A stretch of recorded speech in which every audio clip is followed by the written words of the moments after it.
Welcome back, everyone, to the Functional Code. We are excited to bring you guys today another episode. We are going to be talking about Bulletproofing the Hockey Player 2.0. This is a core series episode. This is where we break down one of our long-form episodes into just the nuts, the bolts, the gems, all the little protocols that we think were the most valuable of that episode. So as always, I am Dr. Addy. And I am Dr. Jace. Yeah, we're going to go at concussion, brain health. Doc has some interesting stats to bring up with that and some stuff that will help in that process thereof. Tissues, hips, some conditioning stuff, mental skill integration. Now, a lot of this stuff we've done another podcast prior to that goes in more depth on some of these things, much more so. Links down below. Yep. Check that out. So yeah, Doc, let's have some fun with this. Actually, I'll dive into one stat and then this will start leading into the concussion side of things. So the stat that I thought was interesting is players are 25 times more likely to get injured in game than practice. Yep. And I think that stems more so from the variability of other opponents, another team. Yeah. Obviously trying to score. Intensity. There's a lot of stuff. Yeah. And it's not a surprising stat to know, but it's still interesting enough to where if you're not game ready, you got to start thinking about what could happen in the game if you're not game ready. Yep. And you wouldn't want to sacrifice the rest of your season, if not your career, knowing that there's a high chance you might get injured in a game, even if you're 100% healthy. Yes. So you need to be able to be game ready. And if you're not, then some serious conversation needs to be happening to make sure you're either resting, or if you're not prepared, talk to your coach, talk to your trainer, talk to your doctor. Absolutely. But the biggest thing that I'm worried about when it comes to the NHL is going to be concussions, head injuries, CTE down the line. There's been a lot of issues starting to pop up, lawsuits, just because it is such a high impact sport. And I know a lot of hockey players who've talked about this in the past. Being from Minnesota, a lot of hockey in Minnesota, and I've heard a lot of stories, but I think one of the biggest things that was interesting from a stat that I read was every year of hockey played, your chance of getting CTE increases by 33% each year. What's CTE? CTE is chronic traumatic encephalopathy, and what it means is it's just damage to the brain done from high impact. So Interesting, okay. concussions cause it, other types of head injuries cause it, Okay. and as it basically starts to form, what happens is there is plaquing in the brain. These tau fragments is what they're called, start to build up, and eventually it really starts to cause demise of the brain, and it can even start to create a lot of other neurological health issues. Wow. And it can even lead to people taking their lives. The linebacker for the Dolphins, what's his name? Junior Seau. They were informed that he had a really bad case of CTE from being a linebacker in the NFL, and they contributed his demise, unfortunately, to just all the head injuries he had. He just ended up getting really bad neurological issues. And we've seen this over and over again. And so the biggest thing is, how can we prevent this from happening? And what are some maybe other protocols, treatments, supplements that you can be taking if you're in the sport to prevent further demise of the brain if you are taking more impacts? Beautiful. And I know even on that front too, creatine I've heard was awesome. Yes. Omega would be awesome as well. Those are the big two. Yeah. Definitely omega fatty acids. Creatine is another one. Yeah. There probably are plenty of other supplements. Anything anti-inflammatory is going to be helpful, turmeric and things like that. But you just want to make sure that you are focusing on that long term, because that is going to be something that you should be concerned about in a sport like this. Yeah, and I get this question actually more often recent from parents for kids, creatine specifically, and there's even studies now showing youth sports showing higher percent chance of skill development With creatine? Yep. and also injury risk as well. And they've actually put out strongly studies now suggested. on the use of creatine in kids, and it's Yeah. very safe. So that was fun to see. Yeah. And I do think that's one that everyone should just be taking every day. I think it's a great supplement. So important. Yep. And it's not as much, it's for both the tissues, slight water absorption, but when the brain is made of mostly water, and with creatine helping cognitive processing, Yes. it's like, why not? Helping anything from school to performance to just life in itself. Yeah. Strongly suggested, yeah. And they're doing a good job. Some of the best research shows that limiting head impact is going to be the best for the outcome of preventing these kinds of things. Yeah. Now, I know they don't allow contact in the younger hockey, correct? Yep. And I think it's up to age, I don't know, I think it's like checking, yeah. 16 maybe is when they start maybe Or introducing so, I think that. it was like Bantams they started, so Okay. I think it's somewhere around 15, 16, Okay. give or take. Yeah. And I think that's helpful, but the second you start increasing your impacts, it's just going to unfortunately increase the chance of you getting a head injury. The biggest thing I think when I saw was for every pound of neck strength you add, it decreases your chance of a concussion by 5%. Say that again. So for every pound you add of neck strength, it decreases your chance of a concussion by 5%. That's incredible. So let's say you add 3 to 5 pounds of neck strength, that's like a 15 to 25% decrease of chance of a concussion. Strength of that neck. And we've talked about that in the past, just improving your neck through various isometric exercises using a piece of equipment called the iron neck. If you know what that is, Google it. I think there are plenty of ways that you can by yourself do this without any fancy equipment, but I do think that's an area that all hockey players should be focused on training very often. Well stated on that. And that makes a lot of sense because I know Sidney Crosby, he was more famous and recent to have concussions previously. And some of this stuff, he's went through the recovery process with Dr. Kerick. Dr. Kerick, Kerick, yeah. Yep.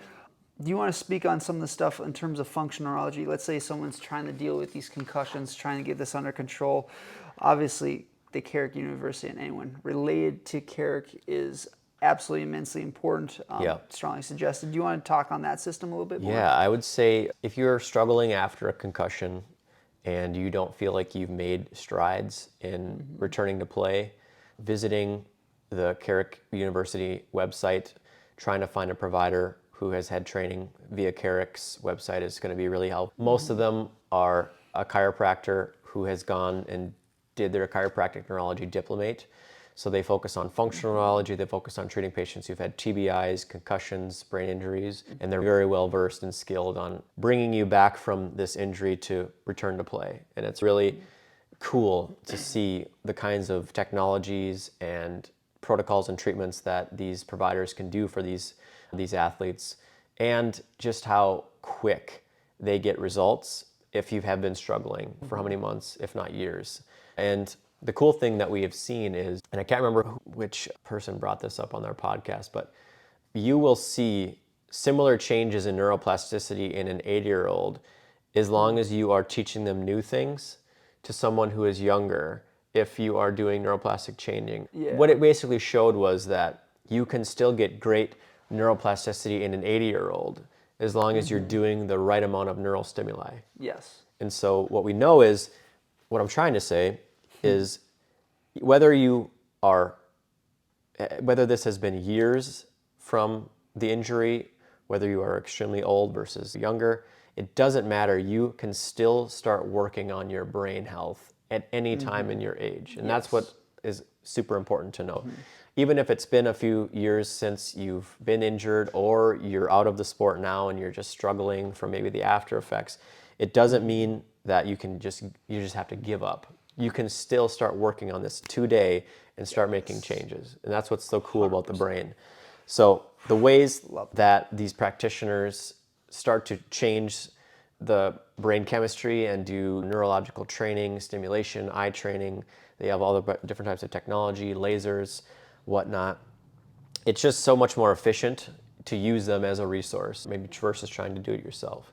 Yeah. I know a lot of chiropractic neurologists. I plan on being one myself one day, and I just would recommend you look one up if you are struggling, either post-concussion, recent or chronic. Both are plenty good options to go and look up for getting treatments with these kind of providers. Yeah.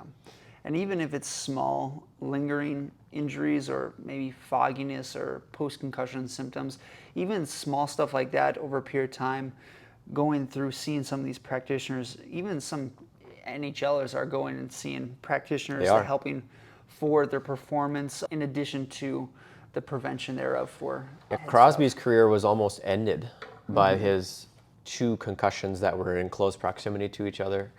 And had he not visited Dr. Kerick, I don't know if he would have been able to return to the caliber of player he was. And I don't know if his career would have been shortened had he not did something like that. And Yeah. if you're interested, look up Dr. Ted Kerick and Sidney Crosby on Google, and you'll find dozens of articles about the story of Dr. Kerick taking Crosby through these protocols, using all of the functional neurology treatments and all of the technology that they have. Truly one of the most inspiring stories, because Sid, Hall of Famer, Yeah. not being able to have seen where he went after that would have been pretty sad, because he Downhill. is such an impressive player.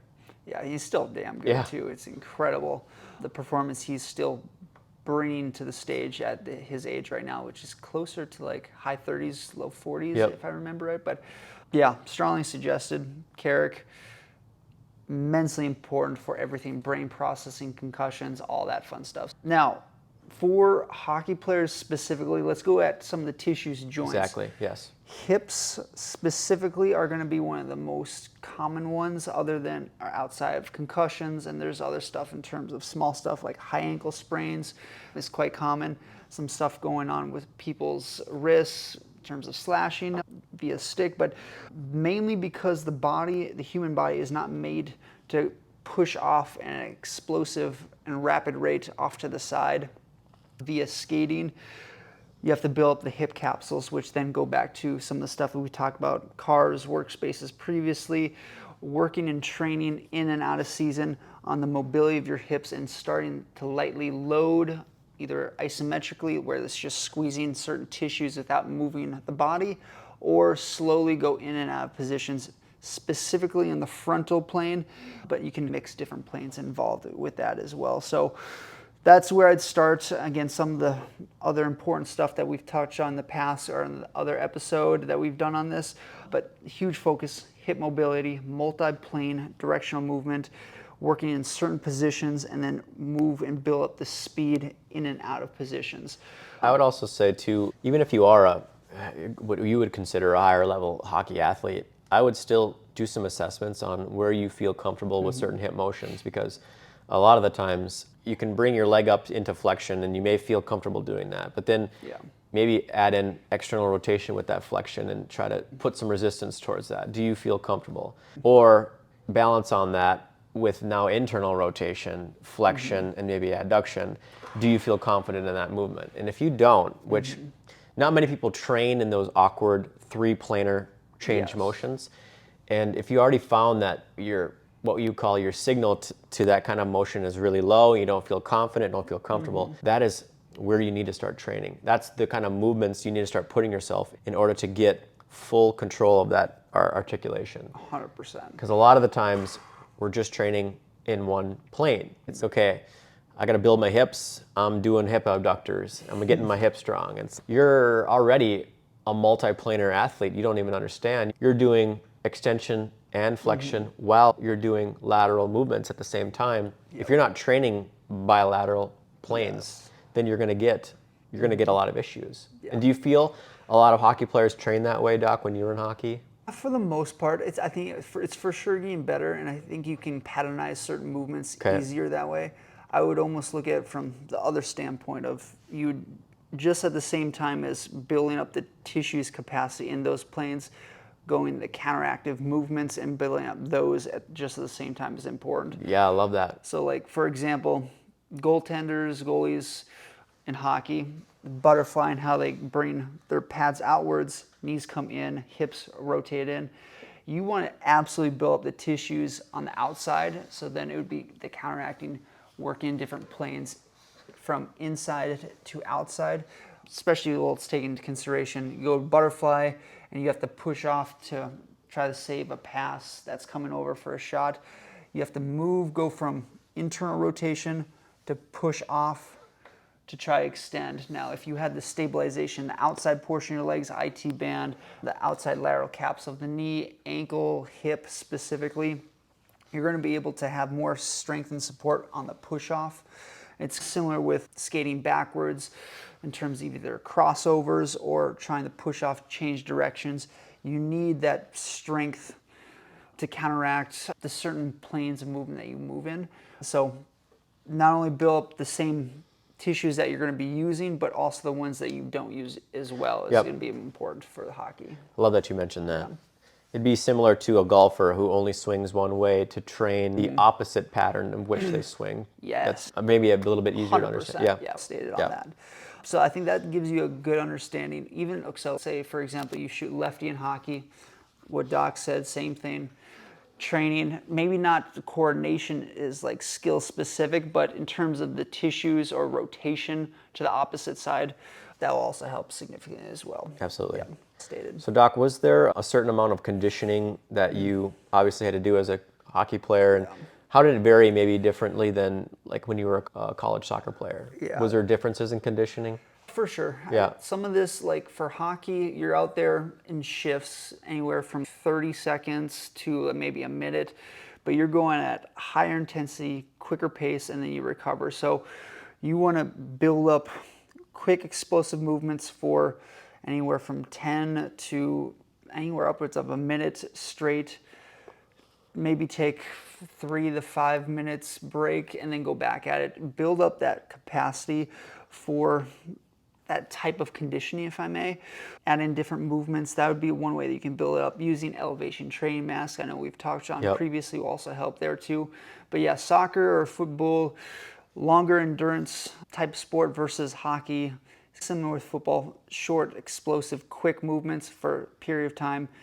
You get a little rest, and then you have to go back at it over and over again. Sure. So then there's that like mental fatiguing aspect of things, but it's not as much from what I've experienced anecdote specifically for myself.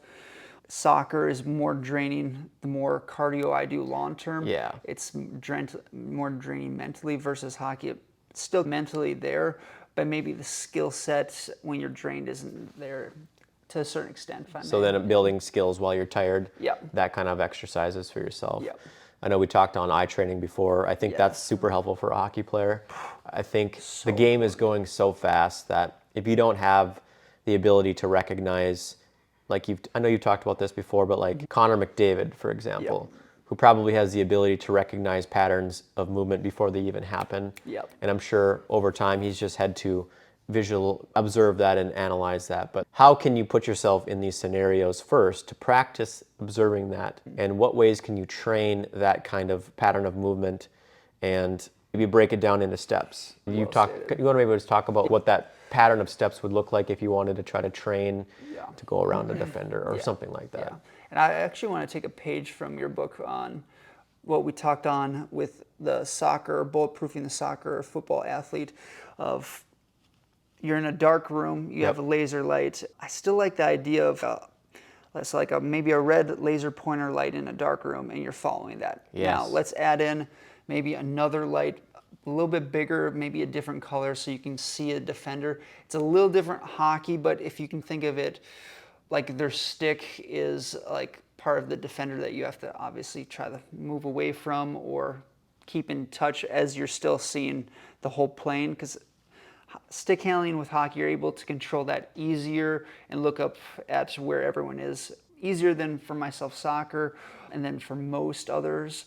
So if you can pay attention to not only the person in front of you, the defender, but also where your teammates are at and the projection thereof, that'll give you a good layout. Now in terms of getting around a person defender, you need like a sequence of skills and you have to have those in your tool belt, and those are the things that you can train. Those are like a set of anywhere from a 5-yard, 10-foot distance, maybe within a 3-second time frame. Is there certain skills that you can develop in small chunks to add into a full sequence of events to get around that defender? And or if you're a defender, forwards coming at you or attacker, and you're trying to obviously negate them from coming into the middle of the ice and or into the defensive zone, that's a whole nother thing in terms of where's everyone else at, where's the defender, are you looking at straight at their chest, just so you can defend that in zone that to the best of your ability. Training specifically, whether it's skill work in holding certain positions and can you work in and out of a set sequence, I'd start looking at that as a trainer and also as an athlete itself. So on ice, off ice, ideally you want skill development with certain resistance loads, whether it's a weighted vest in certain positions, weighted stick, weighted puck to a certain extent will help. And then build on patterns and give yourself options in certain situations. Like you can go around a defender a bunch of different ways, but how many do you have as a natural reflex that you can always recall back to? And that's where McDavid comes at. That's where all the higher end He almost looks like he's got an infinite amount of ways to get around someone. Dude, when you have like the genetics of the fast twitch he has of the stick handling, the explosiveness he has on the edge work, on creating and accelerating speed, mix that together, and then you have the cognitive processing. There's a reason why he's the best, and he's been the best at his age level at a young age. So it's incredible to see. So I feel like Datsuk was that way too. Datsuk, yeah, for sure. Yeah. There's not many others. Gretzky obviously is one, but he played almost like a different game in a different era. For sure. So I would love to see what he would do in today's day, because I think McDavid would give him a run for his money. And that's tough too, because tough to say. He was on top of the hill in his time, and the game has probably evolved so much differently now. And now I'd be curious to see how Gretzky improved his game, knowing what someone can, because it's tough to constantly keep evolving when you don't know what you should be evolving to, because if he's the best there is, it's like, what else do I have to evolve? I'm already winning everything. And for him, the game was more hard-nosed, checking, Yeah. a little slower, and he was more of a quicker. He could think at a rapid pace. He knew where the puck was going to go. So if you combine that into an already quicker pace with faster athletes, More skill work. Yep. I feel like there's certain skills. I think he'd still be top-notch, but I think the gap between McDavid and Crosby is up there, Ovechkin, to Wayne would be much closer than people realize if you compare the stats. That'd be fun. So, yeah. It'd be fun to see. Gosh, for sure. If only. Was there any specific trainings that you just enjoyed doing hockey that you felt put yourself above other people that you can just even touch on quickly? I enjoyed just being on the ice. I think that's part of it. So like for me, working at the hockey rink at a younger age, I was a rink rat my entire life, built into me, but it's nothing like enjoying what you do and build up the skill set. And I wish I knew half the stuff that we're talking about today when I was still playing, but I think the opportunity to skate and just hang out with the friends on the ice is the most important. Looking back was probably more fun alongside the competing aspect of things. But in terms of training, some of this I wish I would have done more, obviously, when I was playing. But if you're specific on what you do with the open ice, like even if it's a free skate, can you work on edge work? Can you work on certain patternized movements? And that's where I would go to if I was still playing. And then you can do some skill work with like puck handling outside the rink too, so you can build up from there. But yeah.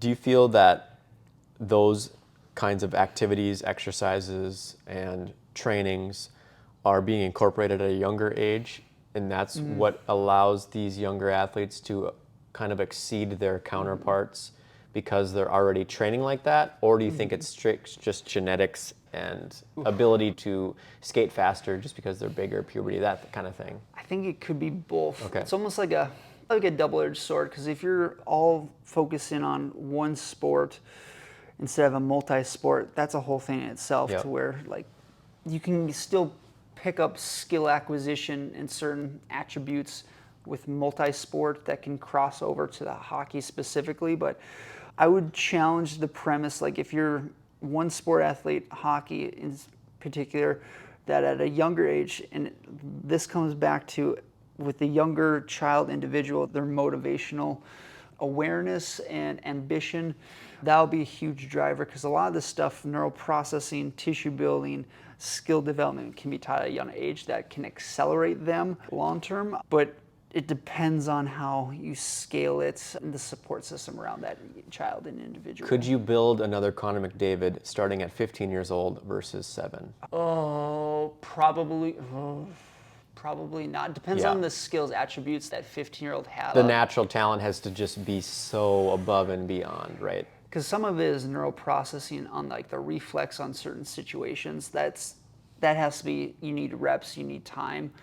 Where a younger individual, if you start them there, The other stuff, tissue building, skill acquisition, to a certain extent, genetics are a whole thing itself. sure, but for sure. at a younger age, I would strongly suggest the premise that you could build a pro athlete NHL hockey player at a younger age. Doesn't matter the genetics. Yep. To a certain extent, like yeah. height might matter, and the type of muscle fibers, explosive versus not, will matter a little bit. But outside that, there's a lot of stuff that you can retrain and reprogram an individual. But then it's that motivational. But your factor. chance is always going to increase the earlier they start, correct? 100%, yeah. Which is why you have kids on these farms in Canada starting at 5 years old, and they're just going hard. And Yeah, I would go back to the mental training, and there's some stuff like even with AI or video games that you can see certain players, even like stick figures on where their stick is at, and can you work around defenders set up certain plays. So the mental processing at a younger age can improve, thus will help skill and on-ice stuff from there. So how much farther can you advance your child quicker Yes. using this technology? Yeah. And I think it's a whole thing. I know we've talked on this before too, but I'm excited to see where technology goes with the AI video software that they're seeing. But basically what they're showing is a few things. One, they're able to break down certain patterns that athletes have when they're tired, and they can start to give alerts to the fact that there is an injury that might be coming to them because they're not as alert, they're not as aware, they're maybe more sluggish. Fatigue, and so they can pick out that, get them off the ice, and prevent them from possibly getting injured, given the kind of patterns that they're showing with the drop in the game that they have, the tiredness, that kind of thing. So that's cool, trying to prevent injury that way. But they're also showing, let's say there was one example of a individual who, once he's tired, his pass rate drops from like 97% to 62%. So now they can pick out and say, okay, when you're gassed, here is where your game starts to decrease. So what can you start to practice on when you're tired, and what can we do to improve your game that way? I think that's incredible. And then lastly would just be optimization and efficiency of line changes, where you're able to say, okay, through what I'm tracking, your one player gets about 1:05 and then he's gassed. Other one's like 58 seconds. Other one's 46 seconds. And so now you can try to figure out, all right, I know where I got to start maybe optimizing my average line change times and then just being efficient that way. That's just crazy, the fact that we can start getting that tailored and tuned in. It's incredible. Yeah, I'm so excited to see how the game will evolve, because obviously with being more hard-nosed, the rules have changed from like the 70s, 80s, even 90s to more faster pace. I was going to say, is it less aggressive of a game than it was? No, it's still aggressive. Still aggressive, okay. I mean, even in the playoffs too, there's less penalties, so it's even more scrappier. So it then, for the playoffs, then it favors more of a hard-nosed, heavier set. So you almost need regular season, NHL specifically, you have to get to the playoffs. In playoffs, you have to have a set skill or set of players that have skill types to be more hard-nosed, more in your face, bruiser, if you will. Bruisers, kind of bruisers, yes. yeah. But depends on how the rules continue to move in the trajectory thereof. But if kids are improving the mental processing at an earlier age, the game is only going to speed up more so, and skill acquisition is going to improve as well. I think the injury side of things is a question mark long term. Yeah, it's starting to be more concerning. Because in order to get to these specific skills, you need more time, more experience, but then that takes away from multi-sport athletes for most. If you take that away, then you're just patternizing certain movements, and anytime you patternize specific movements, you have breakdown of the body, so thus less or higher risk of injury. And so you have to take all these things into consideration. But I think it ebbs and flows to a certain extent. Absolutely. Yeah. Absolutely. Yeah. No, I think it's a different game than it was, but I do hope that there can be some implementation of the reduction of head injuries, TBIs, concussions, because unfortunately this sport has always been in the top 3 of sports with head injuries, and I think it's here to stay. If it's only going to get faster, only going to get more hard-nosed. So hopefully we can protect our athletes long-term using some of the things obviously we talked about, and I hope other technologies can come out maybe to develop neck strength quicker at a younger age. And then how do we continue to maintain mental integrity, brain health for a longer period of time? Maybe there's some better supplements, peptides, all these things that we can create that might also help protect brain health long term too. Absolutely love that. We'll see. But Yes. all right, guys, thank you so much for listening, watching. If this was valuable, please share, subscribe. We appreciate each and every one of you. Until next time, guys, have a wonderful day. Woo! Disclaimer: the content provided in this health podcast is for informational purposes only and is not intended as a substitute for professional medical advice, diagnosis, or treatment. Always seek the advice of your physician or other qualified health provider with any questions you may have regarding a medical condition. Never disregard professional medical advice or delay in seeking it because of something you have heard on this podcast. If you think you may have a medical emergency, call your doctor or 911 immediately. Reliance on any information provided in this podcast is solely at your own risk. The creators and hosts of this podcast are not responsible for any actions or decisions you may take based on the information presented. Thanks for joining us on The Functional Code. For more evidence-based health insights, subscribe, rate and review wherever you get your podcasts. Remember, your journey to a healthier you begins with understanding the functional code. Until next time, stay well, stay informed, and embrace the science of living well.